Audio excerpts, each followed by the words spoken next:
Muito bem, boa tarde a todos. São exatamente 17 horas e hoje é 3 de janeiro de 2021. Bem-vindo, Marcel. 3 de janeiro de 2021. Felizmente, 2020 acabou. Lívia, bem-vinda. Bem-vinda, Lívia. Marcel, o pessoal está chegando. Feliz ano novo a todos, né? Que esse ano de 2021 seja melhor do que 2020. Claro que isso tudo é muito simbólico, né? É só a passagem de um dia, né? Mas a energia que a gente carrega e os votos que a humanidade toda, pessoas nos mais diferentes cantos do mundo, trazem num dia como esse, no dia 1º de janeiro, né, acabam, eu acredito nisso, gerando uma energia muito grande de pensamentos positivos, de esperança. Então, feliz ano novo, Lívia, feliz ano novo, Marcel, feliz ano novo a todos que nos acompanham. E, Lívia, ó, o meu café na minha canequinha da Fundação Atos Bulcão, né? Não ganho um jabá por isso, não, mas tô tomando meu cafezinho aqui. Barão, bem-vindo, Barão. Bom, feliz ano novo. A nossa live de hoje é uma live que tem por objetivo começar o ano de uma maneira diferente, uma maneira positiva, com sugestão de leituras, né? Sugestão de bibliografia para quem entra o mês de janeiro agora em férias. Eu não entro em férias, mas vou deixar minha sugestão aqui para quem queira acompanhar. Antes disso, nós vamos tratar um pouquinho das efemérides, nós vamos entrar nas efemérides, e hoje também a surpresa é que no final da live eu vou anunciar o tema do nosso primeiro minicurso de 2021. O tema do nosso primeiro minicurso de 2021 que eu vou anunciar no final da nossa live. Espero vocês nesse minicurso. Marcelo entrou também, bem-vindo, né? Então, vamos para as efemérides. São 17/2 do ano da graça de 2021, no dia 3 de janeiro, graças a Deus, estamos começando um novo ano. Bom, as efemérides da semana começam em 30 de dezembro. E aqui, de fato, efemérides de 28 a 3 de dezembro, 28 de dezembro a 3 de janeiro, mas as primeiras, eu gostaria de chamar a atenção para as primeiras, que são de 30 de dezembro.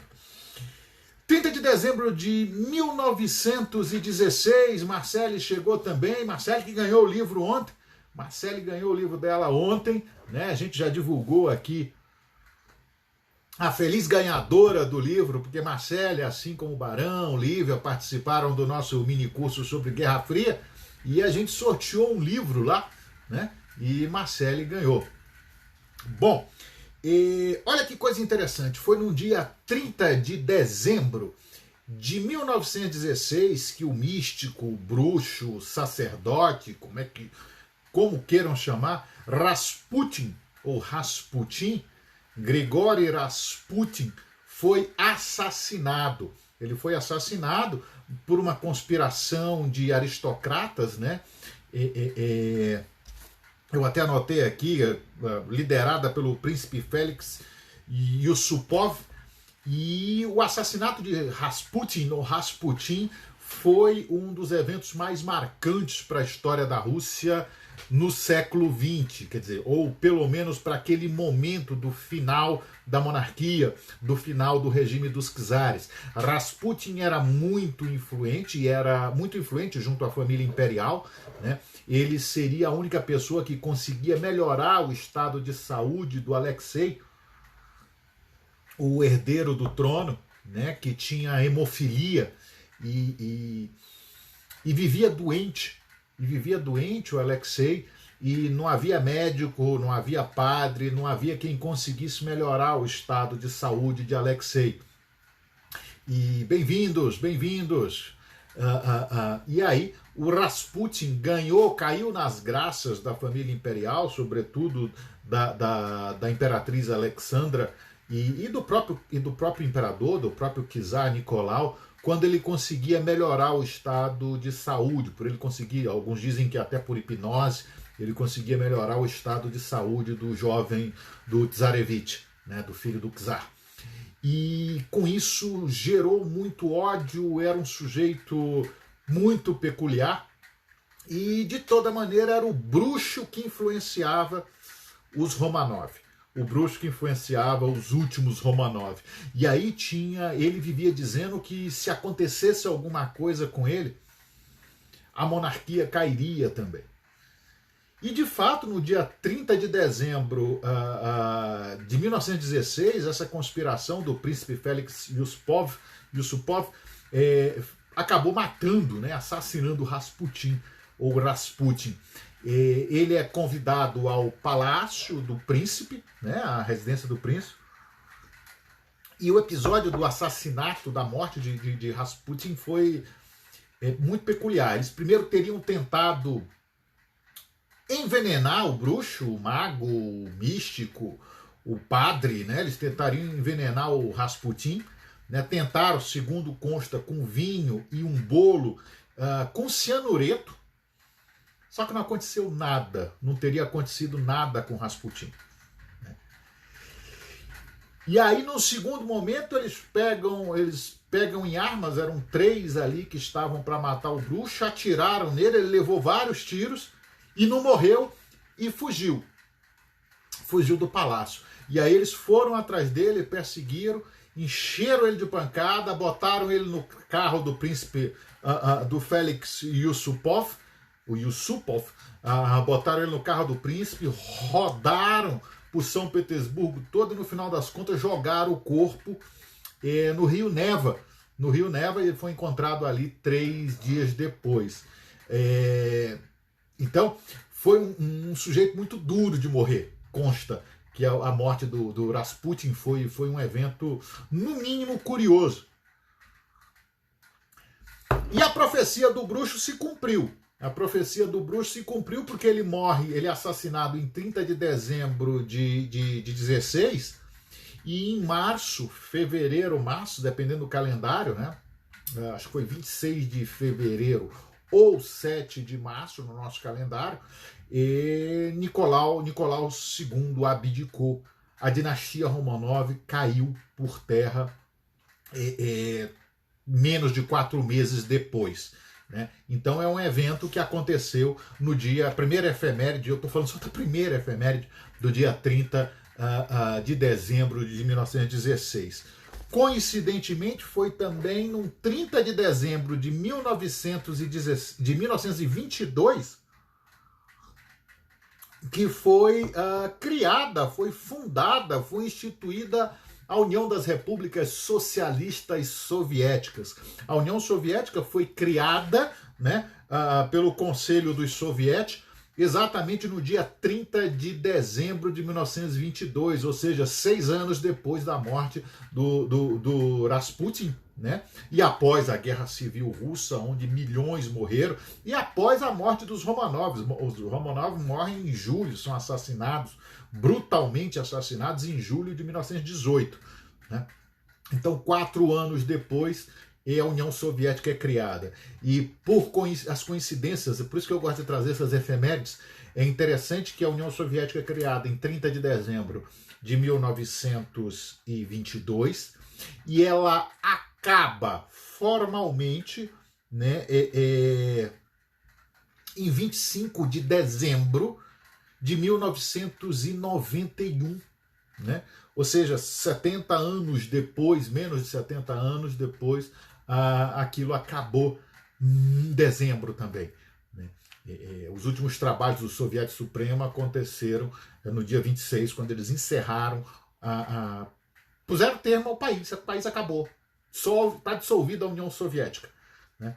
Isso já tinha acontecido, eu falei disso nas nossas lives anteriores, eu falei disso no nosso curso de Guerra Fria, no minicurso, e aí eu aproveito para lembrar que essa nossa live e as demais que nós fizemos desde agosto do ano passado estão disponíveis. Essa daqui vai estar lá pela quarta-feira, mas as outras lives todas estão disponíveis no nosso canal no YouTube, Joanisval BSB. Você já sabe, mas é sempre bom lembrar, Joanisval BSB, vá lá, se inscreva, curta, divulgue para os amigos. É um favor, é uma ajuda que você me dá se você divulgar o nosso canal. Tem tanta gente com canal besta aí sendo divulgado. Esse canal, se você gostar, agradeço a divulgação. Então, estamos só no primeiro dia, né? Estamos só no primeiro dia. Mais uma particularidade do dia 30 de dezembro, agora de 2006. No dia 30 de dezembro de 2006 é executado Saddam Hussein, o líder, o presidente, o ex-presidente, o presidente deposto do Iraque, né? Um dos grandes ditadores, um dos mais terríveis ditadores do final do século XX. Saddam Hussein é executado, condenado à morte e executado pelas autoridades iraquianas. Bem-vindo, Ricardo, bem-vindo, André Valdivino, no dia 30 de 12 de 2006, recentemente. 31 do 12, o que a gente tem como efeméride de 30 de dezembro? Aqueles que estão chegando agora, estão acompanhando a nossa live, alguns pela primeira vez, eu acredito. Eu sempre começo as nossas lives fazendo referência às efemérides da semana, e aí depois eu entro no tema. Mas eu estou nas efemérides, então. Essas lives estão disponíveis desde agosto no nosso canal Joanisval BSB, e no final desta live aqui eu vou anunciar o minicurso, o tema do nosso próximo minicurso online, o primeiro de 2021. 31 do 12 eu anotei aqui, 31 do 12 no nosso caderninho. De 1879 é uma data interessante, uma efeméride interessante, porque no dia 31 do 12 de 1879,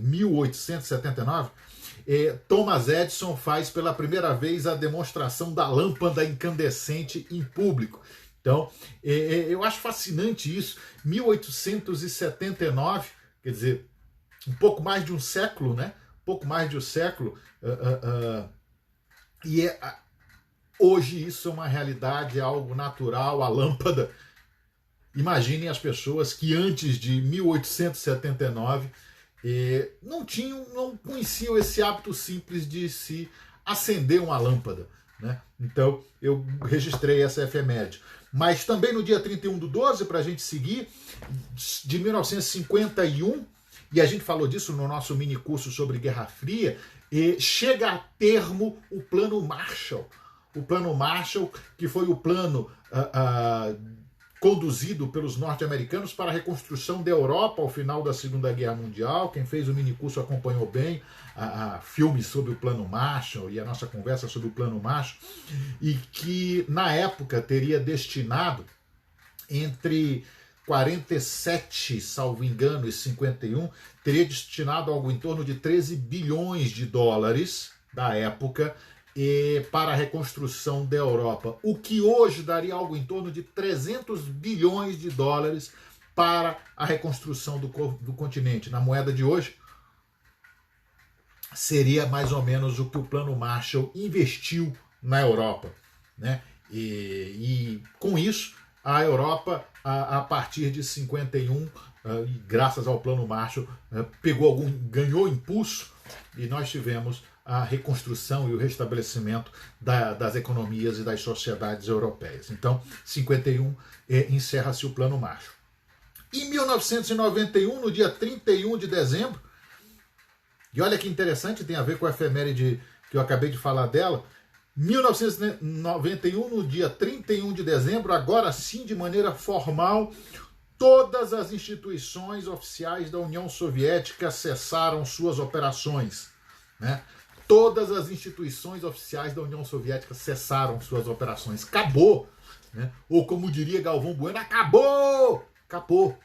Muito louco isso. 1991, 69 anos após a criação daquele monstro, em 30 de dezembro de 1922, né?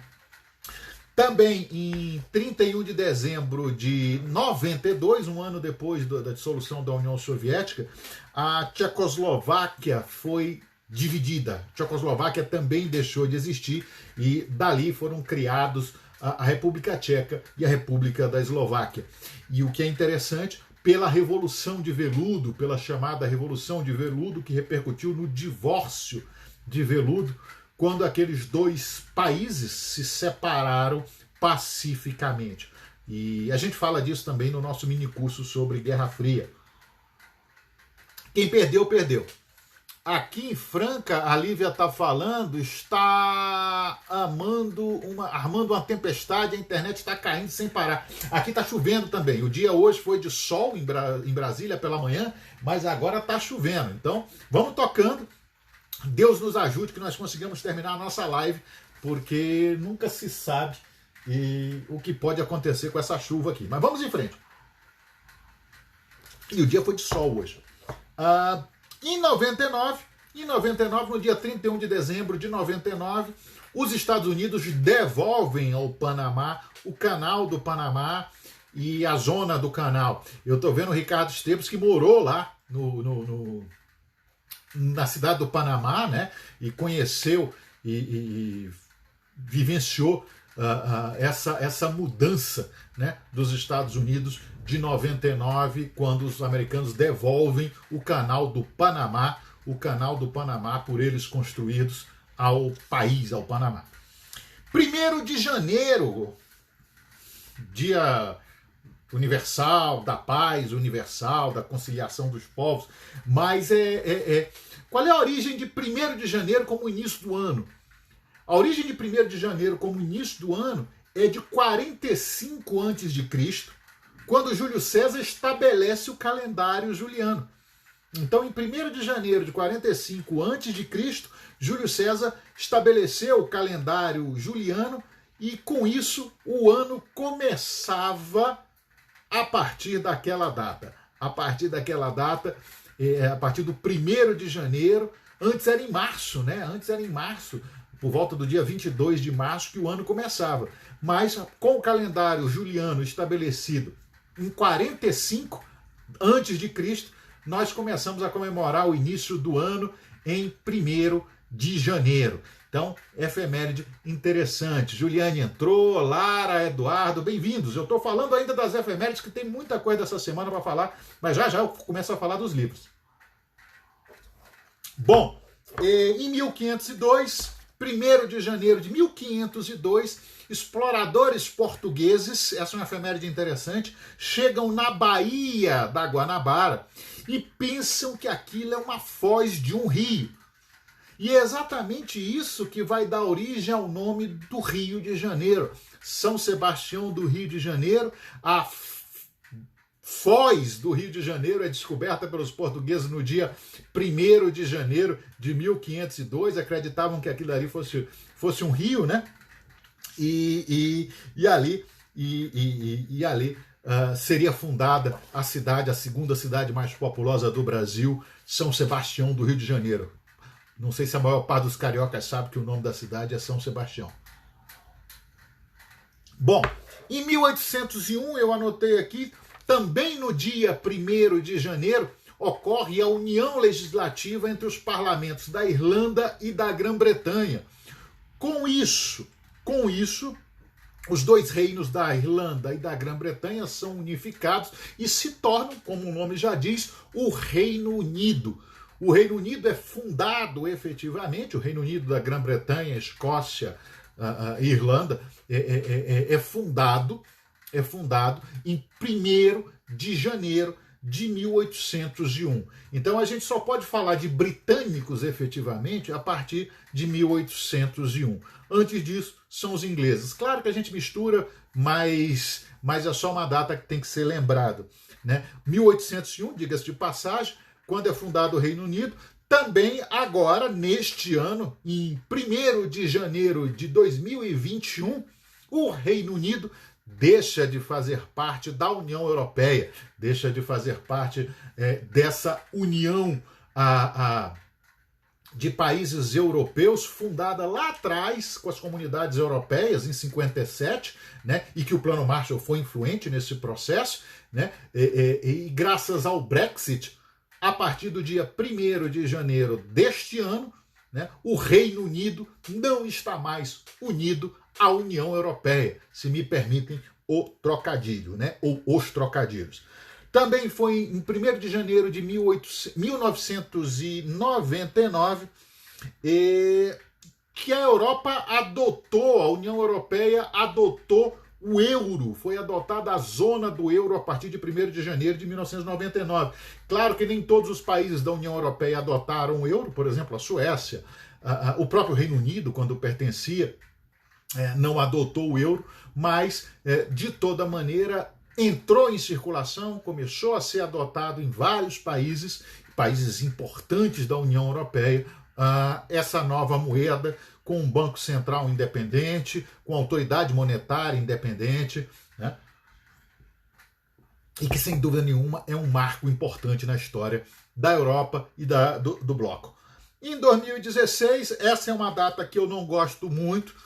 Juliane, essa eu não gosto muito, eu sei que essa é a tua área também, mas em 2016, no dia 1º de janeiro de 2016, entrou em vigor o famigerado, na minha opinião, acordo ortográfico da língua portuguesa, né? Definitivamente foi a partir de 2016, do dia 1º de janeiro, que aquele negócio entrou em vigor. Flávia entrou, se chegou agora também, eu estou falando das efemérides, e da última efeméride relacionada ao dia 1º de janeiro, é a entrada em vigor do famigerado acordo ortográfico, que eu detesto. Me incomoda muito a falta da trema, ou do trema, né? Desculpe, a falta do trema, o pinguim, não, o pinguim passou a ser pinguim. A linguiça, como é que eu vou saber, como é que eu vou ensinar para uma criança, como é que eu vou ensinar para uma criança que a pronúncia é linguiça? Ou para um estrangeiro, se eu tirei aqueles 2 pontinhos que ficam em cima do U, só para dar um exemplo. Mas é uma crítica aí a esse acordo ortográfico. No dia 2 de janeiro, e estamos indo para a penúltima efeméride, no dia 2 de janeiro de 1492, 2 de janeiro de 1492, é a data em que o Reino de Granada cai na Reconquista, cai na mão dos espanhóis, ou dos reis de Leão e Castela, né? E com isso, a partir do dia 2 de janeiro de 1492, desaparece o último reino mouro, o último reino muçulmano na Europa, quer dizer, na Europa Ocidental, na Península Ibérica, né? Com isso, a Reconquista está concluída e a Espanha unificada, no final das contas, o que daria margem, inclusive, às grandes navegações, a expedição de Colombo, de 1492, e que Colombo chega aqui no dia 12, na América, no dia 12 de outubro, que também é aniversário de Dom Pedro I, e dia de Nossa Senhora Aparecida, só para lembrar alguns eventos relacionados a 1492. E a última efeméride dessa live, e já foram quase um pouco mais de 20 minutos, mas a gente tinha que comentar essas coisas, acontece no dia 3 de janeiro, hoje, só que em 1925, há quase um século. Foi exatamente nessa data que Benito Mussolini anuncia que está assumindo o governo da Itália. Mussolini, depois da marcha sobre Roma, assume o governo da Itália exatamente no dia 3 de janeiro de 1925, uma data como a de hoje, ali tendo ficado até 1945, portanto foram 20 anos de governo fascista na Itália. Bom, com isso nós concluímos as nossas efemérides. Se você chegou depois e perdeu, e a gente fala de algumas coisas bem interessantes nessa primeira parte, se você perdeu, você sabe que até quarta-feira vai estar disponível no nosso canal no YouTube, Joanisval BSB, e que agora a gente passa para o tema do dia, férias e livros. Livros e férias. E aí vamos falar um pouquinho disso, né? Por que férias e livros? Na semana passada a gente falou de férias e filmes, né? Falando um pouquinho de cinema e recomendação de filmes. E para começar o ano, eu resolvi trazer para vocês algumas recomendações de livros, né? Que é um outro assunto que me é muito caro. Quem me conhece sabe disso. Simas e Helena, bem-vindos, bem-vindos. Dani também, bem-vinda. Livros, o que eu vou fazer? Qual é a ideia aqui? É trazer as indicações de alguns livros que eu pretendo ler nos próximos meses, né? Alguns deles a gente falou de alguns deles ao longo deste último ano, desde o início da pandemia. Então, quem tiver interesse, é só dar uma olhada aqui no meu perfil, nesse perfil que você está vendo aí do Instagram, e tem uma série, eu indiquei mais de 50 livros, né, dos mais diferentes temas, de quadrinhos, efetivamente, né, até livros sobre guerra, história, espionagem, os temas mais diversos. Literatura, livros humorísticos. Então, nesse sentido, muitos livros estão ali. E a minha ideia hoje era apresentar outros livros para vocês e deixar algumas indicações. A gente fez uma pesquisa ontem, né? Lancei a pergunta que gêneros que vocês gostariam, sobre que gêneros que vocês gostariam que a gente falasse. E o primeiro gênero que pediram que eu indicasse livros a respeito dele foi biografias. Eu adoro biografia. Quem me conhece sabe que acho muito interessante conhecer a história das pessoas, conhecer como pessoas mudaram a história, como pessoas mudaram sociedades, como pessoas mudaram as comunidades, o ambiente que viviam. Então, biografia para mim, eu gosto muito. Aqueles que quiserem me presentear com livros, biografia é sempre bem-vindo, né? E biografia de grandes personagens, grandes personagens da política, das relações internacionais, esse tipo de trabalho, né? Gosto muito. Esses dias eu terminei de ler a biografia de Churchill e é fantástica, né? Escrita pelo atual primeiro-ministro inglês, né? Vale a pena, vale a pena. Então vamos para a indicação de alguns livros.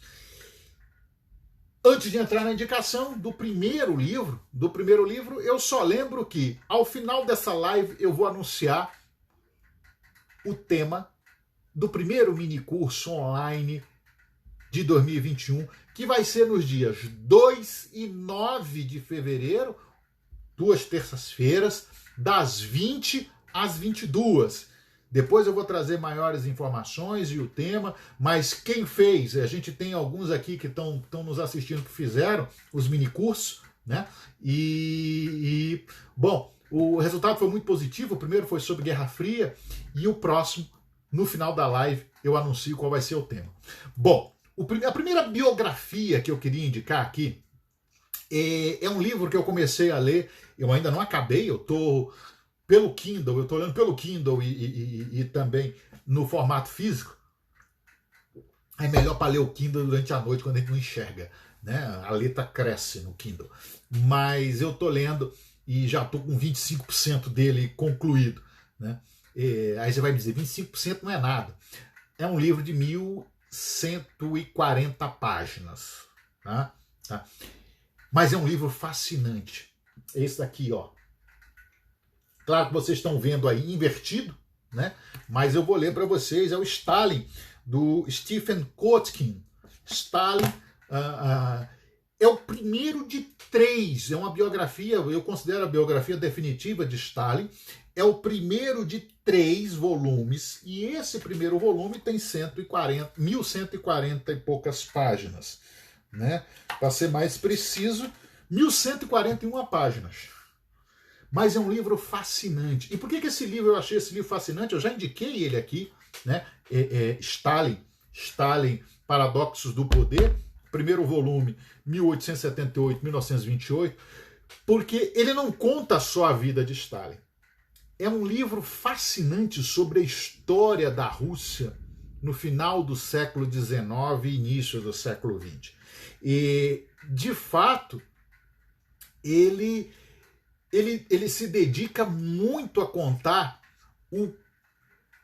o contexto em que Stalin estava inserido. Então são páginas e mais páginas onde ele não faz nenhuma referência a Stalin.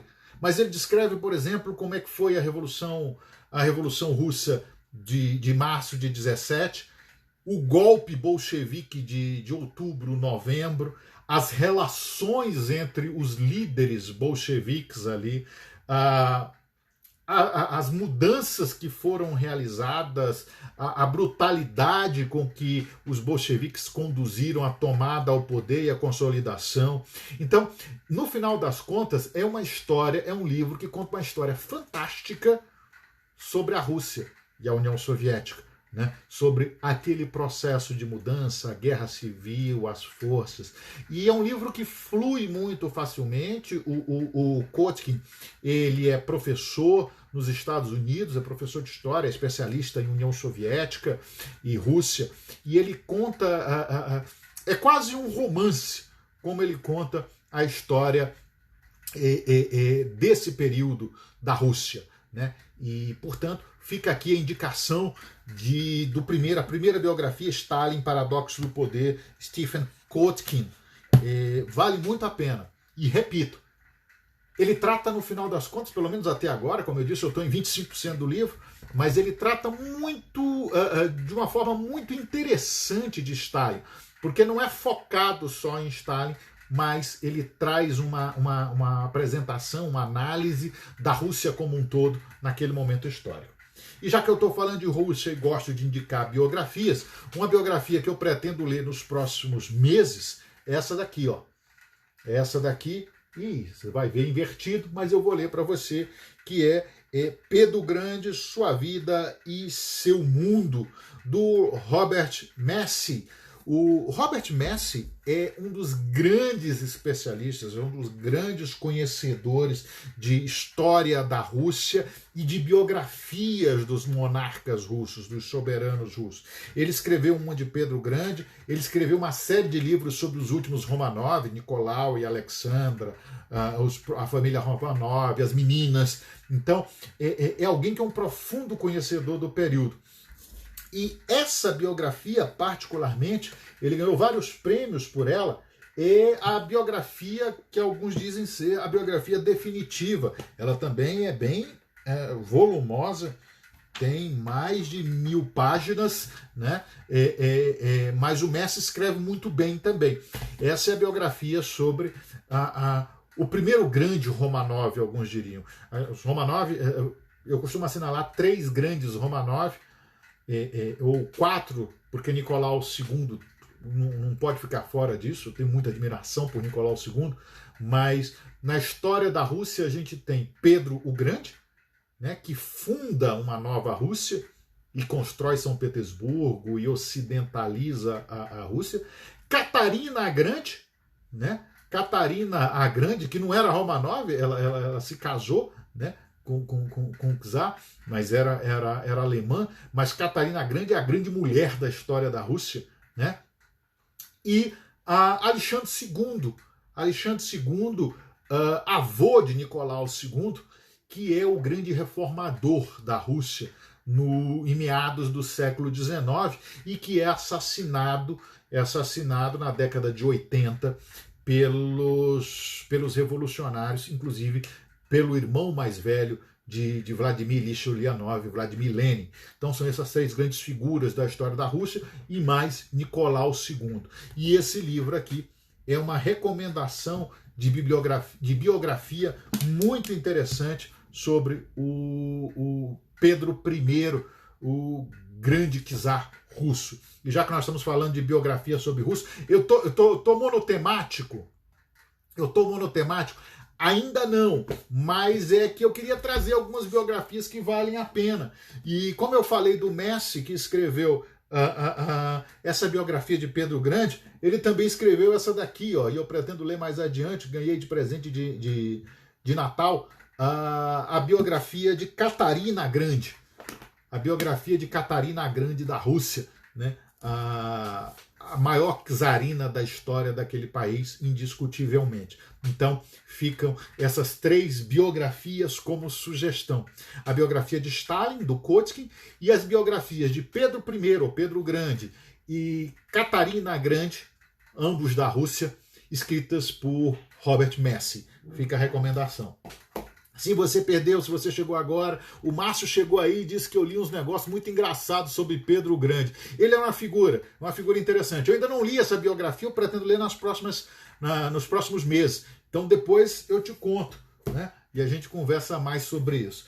E a última referência sobre Rússia, a última indicação, não uma biografia, mas um livro histórico, e eu gosto muito de livros históricos. Eu não gosto muito de romance, de literatura. Obrigado, Márcio. Eu não gosto muito de ficção. Pode ser um desvio meu, mas eu não gosto muito de ficção. Eu gosto de livros históricos, que contam histórias reais de pessoas. E a gente se surpreende muito mais com essas histórias reais, pelo menos a mim, me surpreende muito mais do que as histórias muitas vezes contadas na ficção. Não é que não sejam boas. Quem imagina, a literatura é uma das bases de qualquer civilização. A ficção, os romances são bases para qualquer civilização. Mas eu, particularmente, eu prefiro os livros históricos. Ou seja, em outras palavras, o grande gênio da língua portuguesa, na minha humilde opinião, foi Machado de Assis. Eu sou fascinado por Machado de Assis, li Machado de Assis, e ele é genial.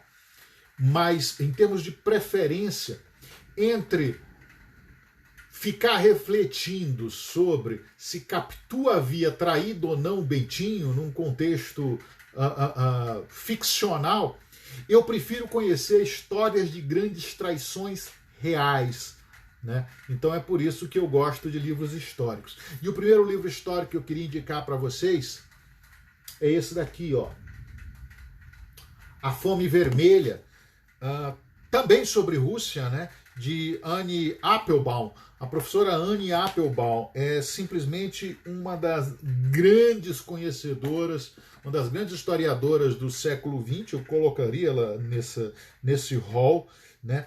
E conhece muito sobre Europa Oriental e sobre Rússia. Ela, por exemplo, ela tem um livro muito interessante sobre a cortina de ferro, por trás da cortina de ferro, como é que aquela cortina de ferro se estruturou. Eu não sei se eu cheguei a indicar esse livro no mini curso sobre Guerra Fria, mas depois eu passo no nosso grupo, que a gente tem um grupo de WhatsApp do mini curso de Guerra Fria, eu passo a indicação desse livro sobre a cortina de ferro da Anne Applebaum. Desculpe, um outro livro muito interessante de Anne Applebaum é sobre os Gulag, que eram os campos de trabalho do Estado soviético, né? Então vale a pena. E esse daqui, A Fome Vermelha, ele trata basicamente de um dos episódios mais nefastos da história do século XX, que foi a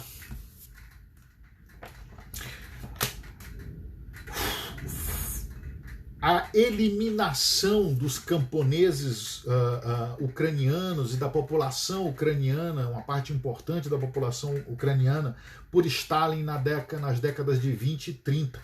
Ele trata do Holodomor, né?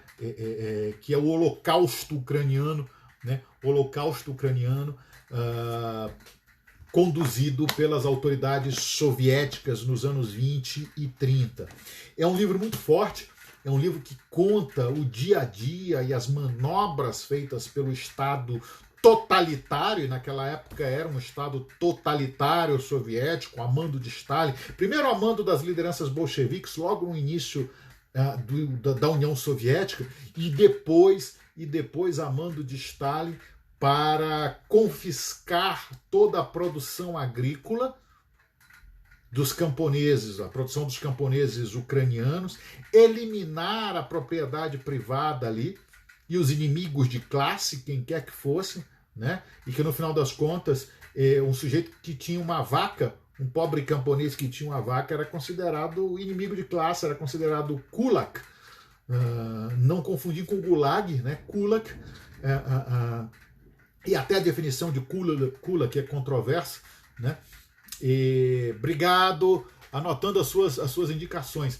Qualquer um, no final das contas, podia ser considerado kulak. Se o cara tinha 2 galinhas em casa e um porco, ele era considerado grande proprietário de terras, rural, e foi um período nefasto.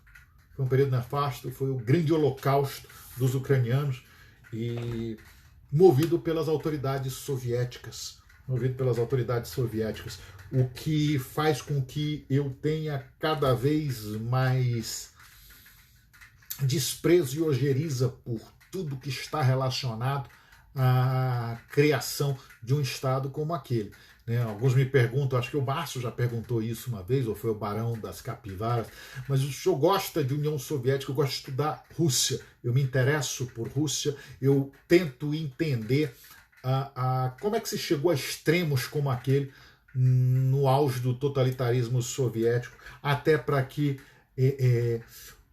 eu possa fazer de tudo que me seja possível para evitar algum dia, ou pelo menos esclarecer, para que aquilo nunca mais aconteça.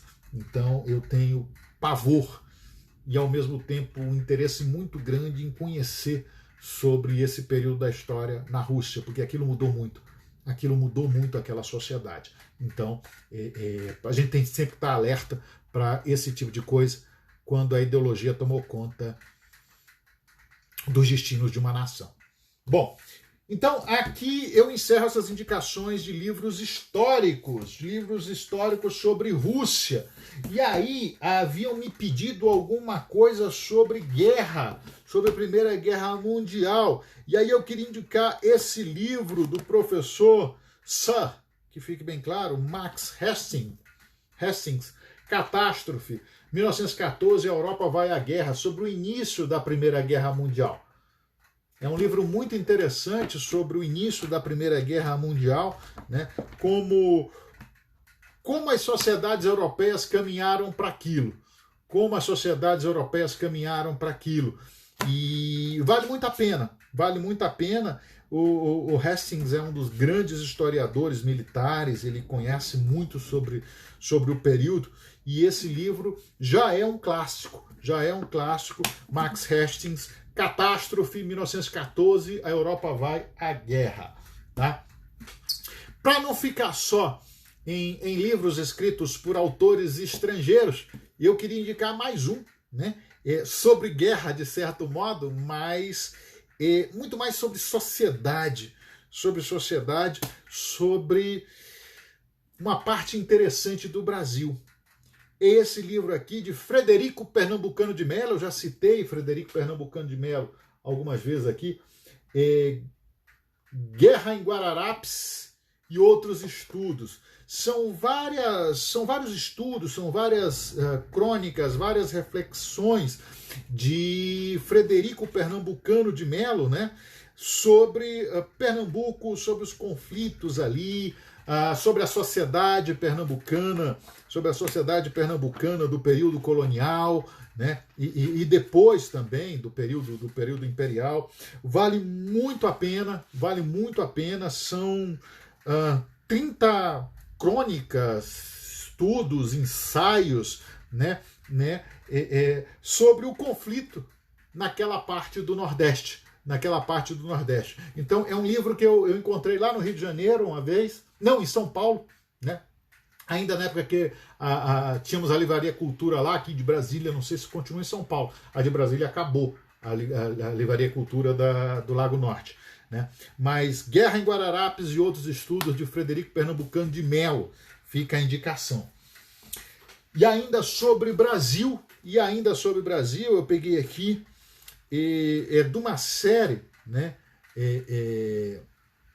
E esse volume é coordenado por Zé Murilo de Carvalho, A Construção Nacional, 1830-1889. Alguns pediram indicações sobre livros referentes ao Império do Brasil, e aí eu quis trazer esse daqui, que são vários textos, né? É uma coletânea de obras muito rica, né? Sobre o Império do Brasil, a partir da década de 1830 até o final do Império. Então fala-se de vida política, população e sociedade, o Brasil no mundo, processo econômico, cultura, né? E são professores renomados, são conhecedores renomados do período. O livro ele é muito rico em ilustrações também, né? E para quem quer conhecer um pouquinho do período imperial com historiadores de renome, fica a sugestão, a Construção Nacional, né? A Construção Nacional, coordenado por Zé Murilo de Carvalho, é o volume 2 da série. Eu não estou ganhando jabá nenhum por esses livros não, tá?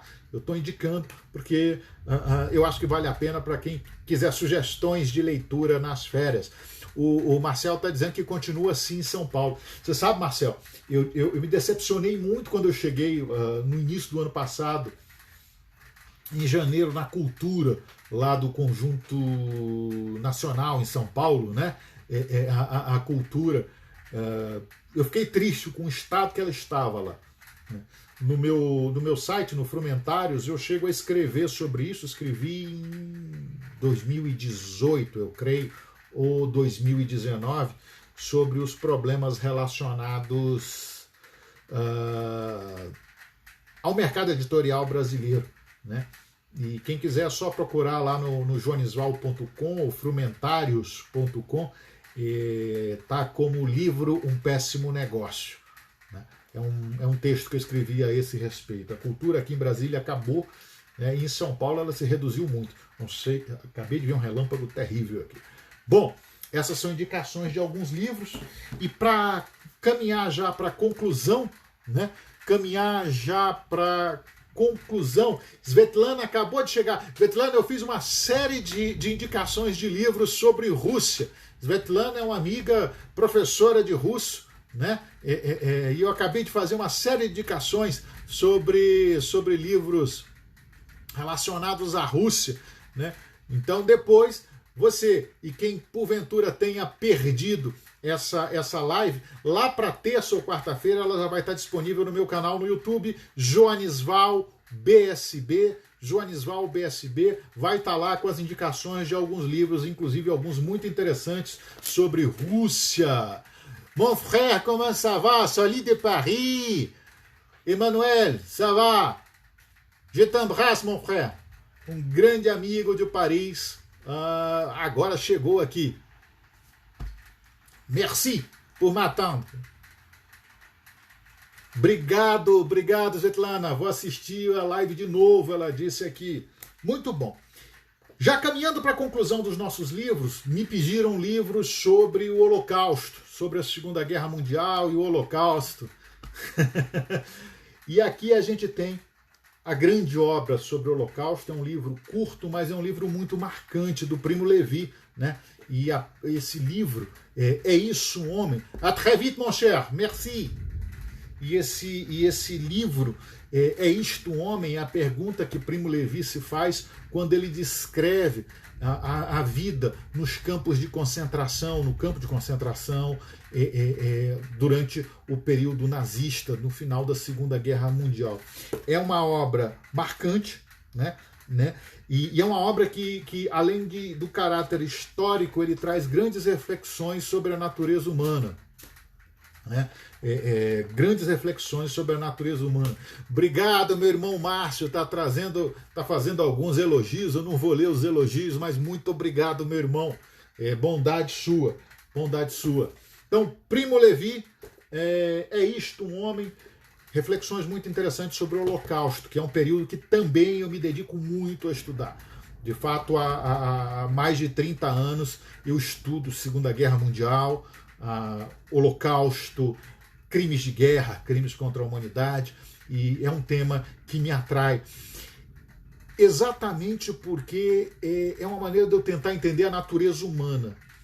É nesses momentos onde a natureza humana ela chega aos seus extremos, né? A gente vê grandes atos de bondade, de nobreza, e ao mesmo tempo atrocidades que seriam impensáveis e que nem na ficção se poderia considerar. O professor Renato Pires, boa tarde. Obrigado, Renato, bondade sua. está falando sobre inteligência, e eu não vou indicar os livros sobre inteligência hoje, não, né? Mas a gente pode fazer uma live só para falar de livros sobre atividade de inteligência ou sobre inteligência propriamente dita, né? Essa é outra área a qual eu me dedico. Para fechar livros sobre histórias, e para aproveitar o momento, eu vou indicar mais um livro, se você quiser ler nas férias. Poxa, só livro pesado? Não, tem umas coisas interessantes aqui. Esse livro, por exemplo, é um livro muito bem escrito por um médico, um infectologista lá do Hospital Oswaldo Cruz, né, de São Paulo, Stefan Cunha Uvari. E é um livro muito bacana. Aqueles que me conhecem sabem que eu sou tremendamente hipocondríaco. Eu usei realmente, eu intensifiquei. Eu não sou só hipocondríaco, eu sou muito hipocondríaco. Aí eu tenho um pleonasmo quase, né?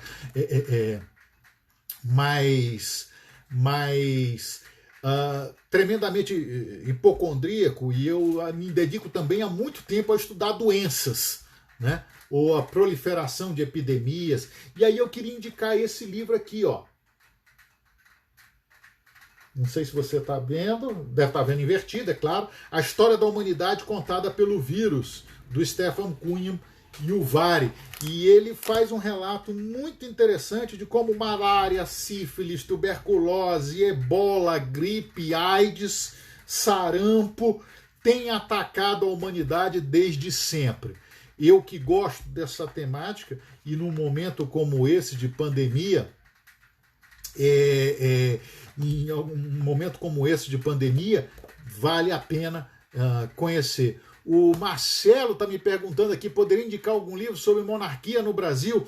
Marcelo, eu acabei de indicar um livro sobre monarquia no Brasil, né? Então, se você perdeu essa parte, eu sugiro que você dê uma olhada nessa live no meu canal no YouTube, Joanisval BSB, que ela vai estar lá a partir de terça ou quarta-feira, ou até antes, mas eu sempre gosto de colocar uma data como terça ou quarta-feira, e aí a gente vai falar. Eu indiquei alguns livros sobre monarquia, um livro sobre o período monárquico no Brasil. Já teve indicação a esse respeito. E também, já que você pediu indicação sobre monarquia, Arlan chegou, bem-vindo, Arlan. Já que você, e Michele também, já que você pediu indicação de livros sobre monarquia, eu no ano passado eu indiquei uma série de livros aqui nesse perfil do Instagram. Então, se você for passando o perfil, você vai ver alguns livros sobre o período monárquico, né? Fica a indicação. Mas para não te deixar sem resposta, eu não estou com ele aqui, mas para mim a maior referência, um livro muito importante sobre o período imperial do Brasil, é A Democracia Coroada, é um clássico de João Camilo de Oliveira Torres. João Camilo de Oliveira Torres, A Democracia Coroada, é um clássico da década de 50 no Brasil. Hoje, publicado, uma nova edição pela Câmara dos Deputados. Se você entrar no site das obras publicadas pela Câmara dos Deputados, você vai ver toda a coleção de João Camilo de Oliveira Torres, e a preços muito acessíveis, acho que R$20, uma coisa assim, né? Então, para quem quer conhecer o Império do Brasil, um pouco sobre as instituições do Império do Brasil, A Democracia Coroada é um dos meus livros de cabeceira. Para concluir as indicações de livros, e depois das indicações eu vou anunciar o próximo minicurso online, o primeiro minicurso online de 2021, vou já anunciar o tema dele, que vai acontecer nos dias 2 e 9 de fevereiro, das 20 às 22 horas, completamente pela internet, online. Aqueles que fizeram o primeiro minicurso, o minicurso sobre Guerra Fria, gostaram, né? Aqui a gente tem alguns que participaram dele. O retorno foi muito positivo, a gente pôde conversar bem sobre Guerra Fria. E o próximo minicurso, que já eu anuncio qual vai ser o tema do próximo minicurso, o primeiro de 2021, vai acontecer, portanto, em fevereiro, 2 e 9 de fevereiro, das 20 às 22 horas. São 2 terças-feiras, né? O Márcio aí foi um dos que fez, o Márcio Lavrador foi um dos que fez o minicurso, né? E obrigado pelo retorno, Márcio.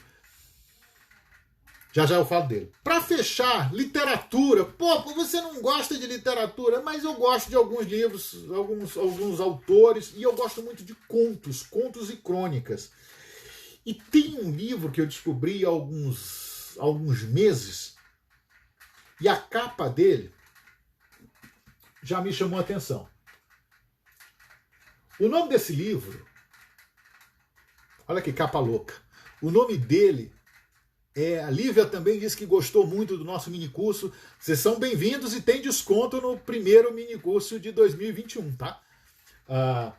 O livro se chama Medo Mortal. Medo Mortal é um livro muito interessante de crônicas e contos de terror de autores brasileiros, como Machado de Assis, Álvares de Azevedo, Bernardo Guimarães, Coelho Neto, Aloysio de Azevedo, Afonso Celso, Inglês de Souza,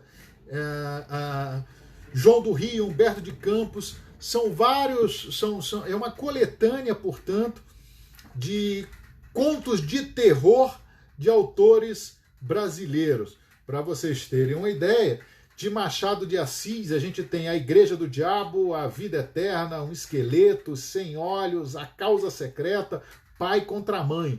De Álvares de Azevedo, todo mundo já deve ter estudado isso no ensino médio, segundo grau, não sei como é que chama mais isso, Noite na Taverna, né? Bernardo Guimarães, A Dança dos Ossos, né? Então são vários, Afonso Celso, Fantasmas, Morto-Vivo, Valsa Fantástica.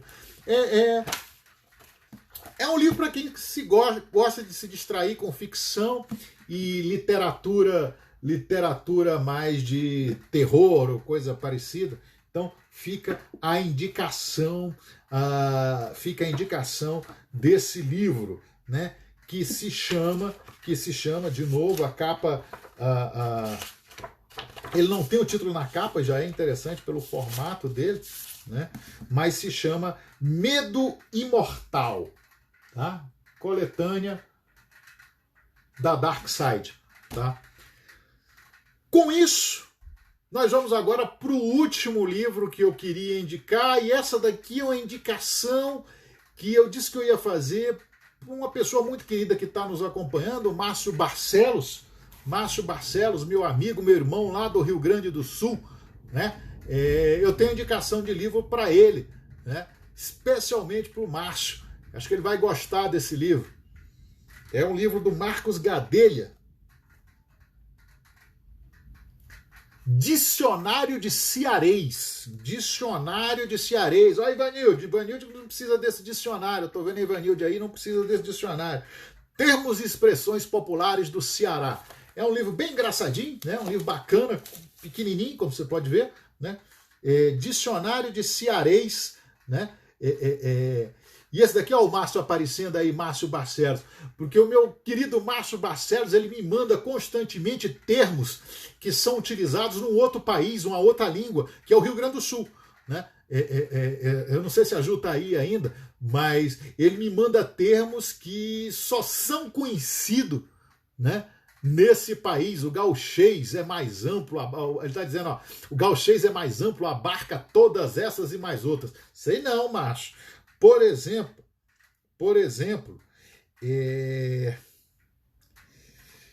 o que é um jacaré em cearês, Marcos? O que é um jacaré em cearês? A Ivanilde sabe, eu tenho certeza disso, né? Pessoas cheias de papo, né? Queixudas, né? Um jacaré é em cearês. Eu estou abrindo aleatoriamente, né? O que é um rabo de cabra?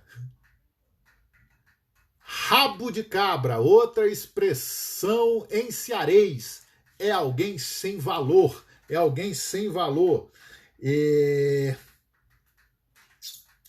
Quando eu digo que alguma coisa está de vez no Ceará, eu estou dizendo que alguma coisa está quase madura. São algumas expressões, e essa é a riqueza do nosso país. A Helena, que aí está aí no sul, né, também, junto com o Márcio, aqui no sul tem muitos termos diferentes. Helena, eu vou lhe dizer, o Márcio me manda termos que eu não consigo imaginar o que são, de onde vêm e o que significam, né? Mas isso é a riqueza do nosso país. Essa é a riqueza do nosso país. Certamente há dicionários de outros regionalismos, né? Mas eu deixo esse daqui. Esse daqui foi uma indicação para o meu amigo e meu irmão Márcio Barcelos, o dicionário de cearês. A gente podia passar algumas horas só brincando com isso aqui, né? Por exemplo, quando eu falo... Márcio, depois eu te digo o que é roseta no Ceará. Depois eu vou deixar aqui para você saber o que é roseta no Ceará. Não vou falar aqui não, né? Mas o que é uma pirrita? O que é uma pirrita? Uma pirrita, meu irmão, no Ceará é uma criança pequena, né? É uma criança pequena. Simples assim. Um piá, como vocês dizem aí no Rio Grande do Sul. Então, fica a minha última indicação do dia dessa live, né? E se alguém quiser fazer algum comentário, mais alguma pergunta, o Márcio está dizendo aqui que acha muito legais as culturas nordestina e gaúcho, sem dúvida. E as expressões são muito peculiares. Meu irmão Marco entrou, guri, né? Guri ou piá, né? Então eu acho bacana isso, essa peculiaridade, esses termos. Se você botar o gaúcho para conversar com o cearense, cada um usando os seus termos locais, será outra língua, né? Por exemplo, quando você entra num jogo sem ficha, lá no Ceará, você está se metendo em alguma coisa onde não é chamado, né? E para mim, um dos termos que eu mais gosto no Ceará, o Marcelo está falando aqui no Amapá. Opa, meu irmão do Amapá, Marcelo! Né? Aqui no Amapá também tem alguns termos regionais, por exemplo, porrudo. Não faço a mínima ideia do que seja porrudo, Marcelo. Não faço a mínima ideia do que seja porrudo. Enquanto o Marcelo responde aí o que é o porrudo, que eu não faço a mínima ideia, lá no Amapá, eu vou deixar mais uma curiosidade, né? Mais uma curiosidade aí, que eu não sei se o pessoal do Rio Grande do Sul... porrudo é algo grande. Faz sentido. Muito bom, né? Aí o Márcio perguntou, Márcio, o que é porrudo no Amapá? É uma coisa grande, né?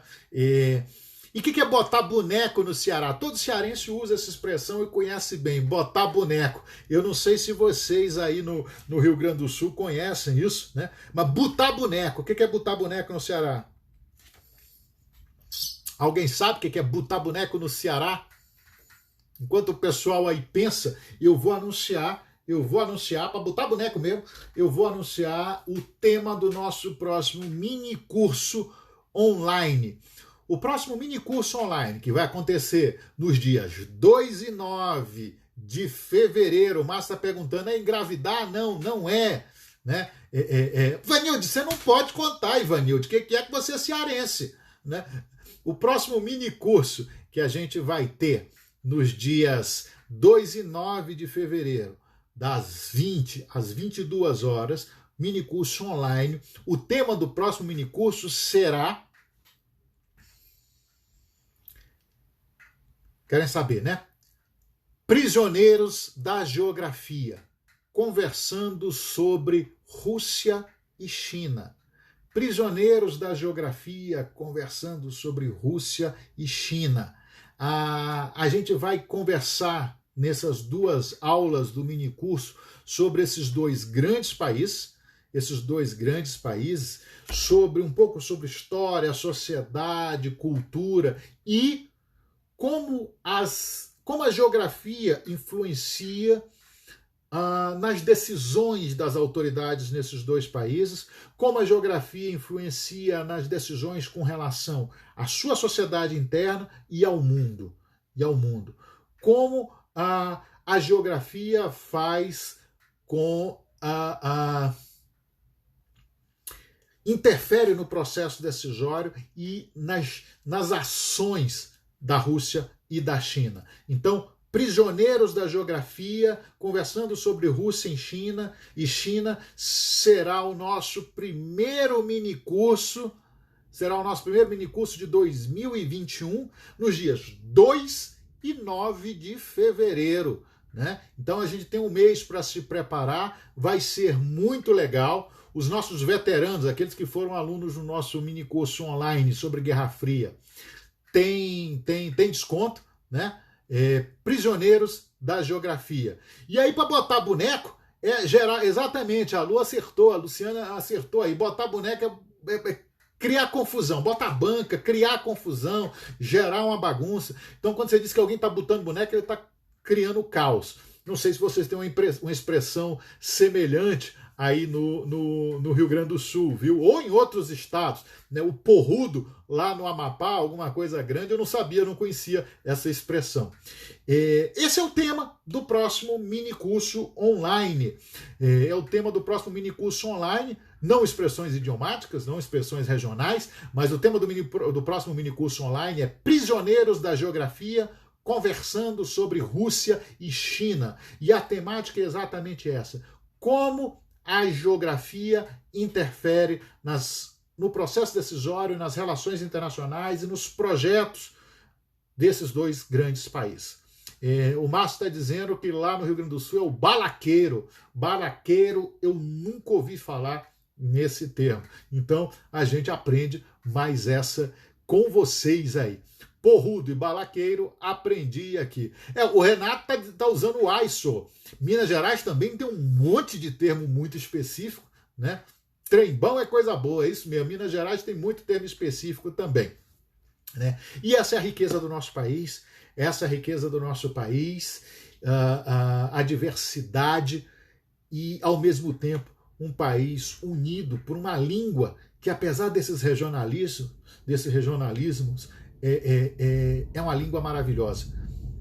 Eu sou apaixonado pela língua portuguesa. Fernando Pessoa dizia que a minha pátria é minha língua, e o nosso idioma, ele é sensacional, e esses regionalismos o deixam ainda mais rico.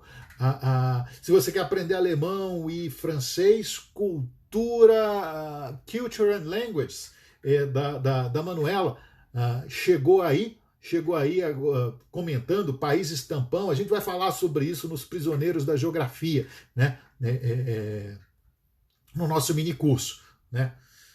Nosso país é fantástico, nossa língua é fantástica, e com isso eu me despeço de vocês. Já são 18h07, nós já avançamos bem, né? Quem sabe a gente não deixa uma live para falar de Prisioneiros da Geografia, falando de Brasil.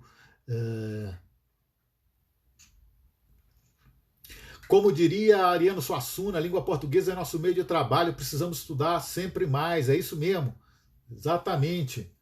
Né? O Márcio está comentando lá que em Minas Gerais o gerente do hotel chamou ele de bobo. Todo mundo em Minas Gerais chamou de bobo, é normal. Não se frustre. Todo mundo é bobo, se não é bobo tem que ser bobo, né? Mas regionalismo, tá bom? Então eu agradeço a participação, aos comentários, a conversa. Espero que tenham gostado das indicações dos livros. Aqueles que perderam por algum motivo uma parte ou a maior parte dessa live, ela vai estar disponível no nosso canal no YouTube, Joanisval BSB, lá pela quarta-feira. E lá também você encontra as lives anteriores desde agosto. Desde agosto a gente fez lives sobre vários temas.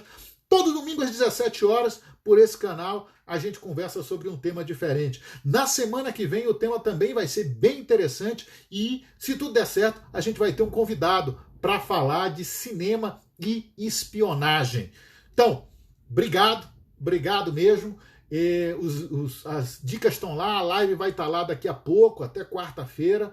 Curtam o canal, divulguem, eu só peço isso, me ajudem a divulgar o canal no YouTube, divulguem aqui a nossa página no Instagram também, o nosso perfil no Instagram, divulguem, se inscrevam, curtam e, bom, No domingo que vem, às 17 horas, eu encontro vocês aqui por esse canal. E nos dias 2 e 9 de fevereiro, o nosso mini curso online começa das 20 às 22 horas, 2 e 9 de fevereiro, com o tema Prisioneiros da Geografia, conversando sobre Rússia e China. Então, até o mini curso e até o domingo que vem, às 17 horas, nesse mesmo bate-canal. Tenham um feliz 2021 de paz, saúde, alegria, prosperidade, muitas realizações. E vamos que o ano está começando. Obrigado a todos, até a próxima. Abraço!